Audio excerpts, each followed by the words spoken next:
আসসালামু আলাইকুম। আজকে আমরা দেখাবো কিভাবে পানির ট্যাঙ্কে সেন্সর কেবলটি সঠিকভাবে ইনস্টল করবেন। আমাদের এই সেন্সর কেবলে আলাদা আলাদা লেভেলের জন্য কালার কোড দেওয়া আছে। একদম উপরে ৯৯% লেভেলের জন্য ব্যবহার করা হয়েছে ছোট লাল এবং কালো দুটি তার। পানি যখন এই লেভেলে চলে আসবে তখন পাম্পটি অটোমেটিক বন্ধ হয়ে যাবে। এরপর ট্যাঙ্কের পানি কতটুকু কমছে তা দেখার জন্য মাঝখানে ৭৫% এবং ৫০% লেভেলের জন্য হলুদ রঙের দুটি তার দেওয়া আছে। আর ট্যাঙ্কের নিচের দিকে অর্থাৎ একদম তলা থেকে প্রায় ৬ থেকে ৭ ইঞ্চি উপরে আমরা ২৫% লেভেলের জন্য লম্বা লাল কালো তার দুটি সেট করব।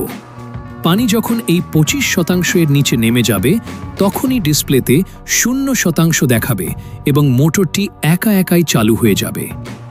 সেন্সরের স্থায়িত্ব বাড়ানোর জন্য তারের মাথায় এই মেটাল ক্লিপগুলো অবশ্যই লাগিয়ে দেবেন।